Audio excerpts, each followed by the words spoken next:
민수기 11장부터 14장까지는 광야에서 이스라엘 백성이 실패한 사건을 말씀합니다. 특히 13장과 14장은 가나안의 정탐을 갔던 12명의 지파 대표들 2명의 10명의 2명과 또 다른 10명의 각기 다른 반응을 말씀합니다. 여분네 아들 갈렙과 눈의 아들 여호수아만이 가나안의 정탐을 긍정적으로 보고합니다.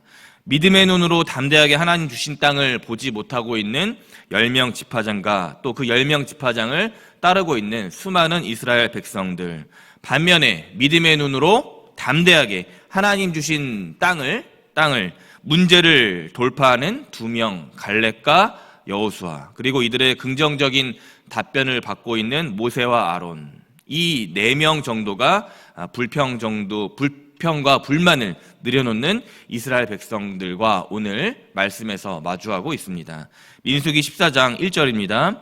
온 회중이 소리를 높여 부르짖으며 백성이 밤새도록 통곡하였더라.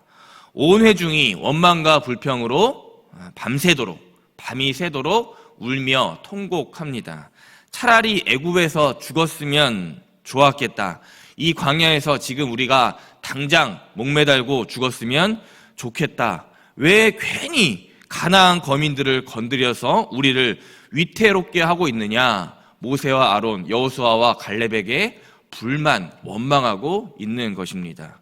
한 지휘관을 세워서 우리가 다시 애굽, 이집트로 돌아가자, 옛날로 돌아가자, 이렇게 말하고 있는 겁니다.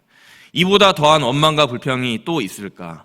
구름기둥과 불기둥으로 만나와 메추라기로 자기들을 여기까지 인도한 하나님과 그의 종 모세, 아론을 저주하고 있습니다. 이 원망과 불평에 모세와 아론이 회중 앞에 엎드리게 됩니다. 아무 말도 할 수 없었습니다. 그러자 옆에 있던 여호수아와 갈렙도 동참합니다. 옷을 찢은 것입니다. 이스라엘 민족이 슬플 때, 가슴이 아플 때, 원통할 때 행하는 의식입니다. 그리고 적극적으로 여호수아와 갈렙은 선포합니다.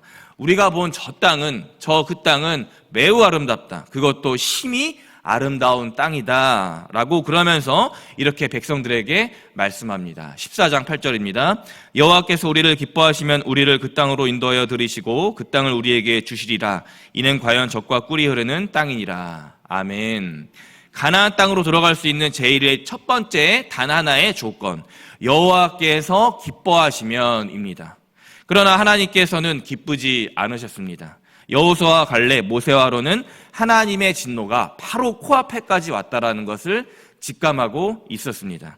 그래서 이 4명의 리더, 모세와 아론, 여호수아와 갈렙이 백성들에게 말합니다. 첫 번째, 여호와를 거역하지 말아라. 둘째로 그 땅 거민을 두려워하지 말아라. 이 2가지 말씀을 말씀합니다. 왜입니까? 그 땅 거민을 보호하시는 떠났고 반대로 우리를 보호하실 여호와 하나님께서 우리와 오늘도 함께하고 계시기 때문이다 라고 말씀합니다. 이 2가지 명령을 순종하면 여호와께서 기뻐하심으로 이스라엘 백성을 젖과 꿀이 흐르는 가나안 땅으로 들어가게 하시는 것입니다. 2가지 명령의 말씀입니다. 가나안 거민 때문에, 그러나 이 명령을 지키기가 어려웠을까요? 이스라엘 백성은 이 명령을 듣자마자 10절 말씀에서 이 4명을 돌로 치려 했다라고 말씀합니다. 하나님께서 그리고 회막에서 영광 중에 이스라엘 자손에게 나타나셔서 그 돌로 치려는 그 순간을 막으십니다. 더는 사람들 모세, 아론, 여호수아와 갈렙 말을 듣지 않으니 하나님께서 진노하심으로 직접 그 현장에 나타나신 것입니다. 이 2가지 명령, 거역하지 말고 그 땅 거민을 두려워하지 말라는 이 명령의 말씀을 지키지 못한 참혹한 결과입니다. 하나님의 진노입니다. 11절 말씀입니다. 여호와께서 모세에게 이르시되 이 백성이 어느 때까지 나를 멸시하겠느냐? 내가 그들 중에 많은 이적을 행하였으나 어느 때까지 나를 믿지 아니하겠느냐? 아멘. 보자 하니까 이 백성이 언제까지 나를 멸시하겠느냐? 출애굽한 시절부터 많은 이적과 기적에도 나를 믿지 않는구나. 누굽니까? 오늘날 저와 우리들입니다. 3500년 전 이스라엘 이야기만이 아니라 오늘까지 수많은 은혜를 베푸신 하나님의 기적과 이적을 체험하고서도 하나님께 교만하여 또 멸시함으로 살아가는 대한민국의 수많은 사람들, 대한민국의 수많은 성도들, 나와 우리들인 것입니다. 그런 점에서 오늘 우리 주변에 나타나는 많은 일의 결과와 원인을 어디 다른 곳에 찾을 일이 아닙니다. 바로 나부터 하나님을 거역하지 않았는지, 나부터 그 땅 거민, 즉 세상과 내 앞에 닥친 문제와 시험들에 두려워하지 않았는지 돌아봐야 합니다. 이스라엘은 이대로 이렇게 하나님의 이 큰 진노를 받고 심판과 멸망의 길로서 민족의 운명을 맞춰야만 할까? 당시 적어도 한 사람, 특히 하나님의 말씀을 받았던 리더, 하나님의 말씀을 받아 이스라엘 이끄는 책임감을 부여받은 주의 종 모세는 이 결과를 쉽게 받아들일 수가 없었습니다. 모세는 이스라엘 백성들의 네 번째 이 원망과 불평으로 광야의 이스라엘 언약 공동체가 실패로 끝날 위기에 처하자 바로 한 가지 작업에 바로 착수하게 됩니다. 뭡니까? 바로 기도입니다.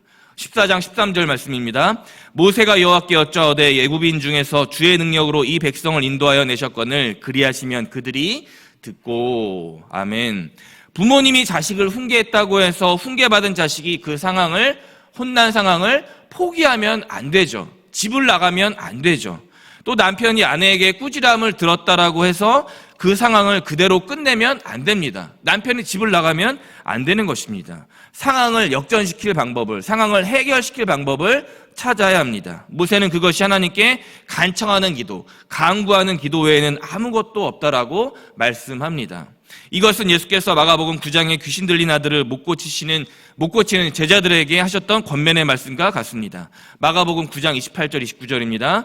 집에 들어가심에 제자들이 조용히 묻자오되 우리는 어찌하여 능히 그 귀신을 쫓아내지 못하였나이까? 이르시되 기도 외에 다른 것으로 이런 종류의 것이 나갈 수 없느니라 하시니라. 아멘. 기도 외에 다른 방법이 없다. 하물며 예수님께서도 하나님께 구하셨거늘 또한 하나님의 종 모세 역시 하나님의 진노가 임박한 이 순간 기도에 의지했거늘 우리가 기도하지 못할 이유, 기도로 내 상황을 헤쳐나가지 못할 이유가 없는 것입니다. 이것이 오늘날 대한민국과 대한민국 교회들이 불순종하고 가나안 거민 세상에 두려워 떨 때 우리에게 필요한 자세이자 모습입니다. 문제와 시험 앞에 예수님도 기도했습니다. 모세 역시 백성들의 공격과 민족의 멸망의 위기 앞에서 중보 기도했습니다.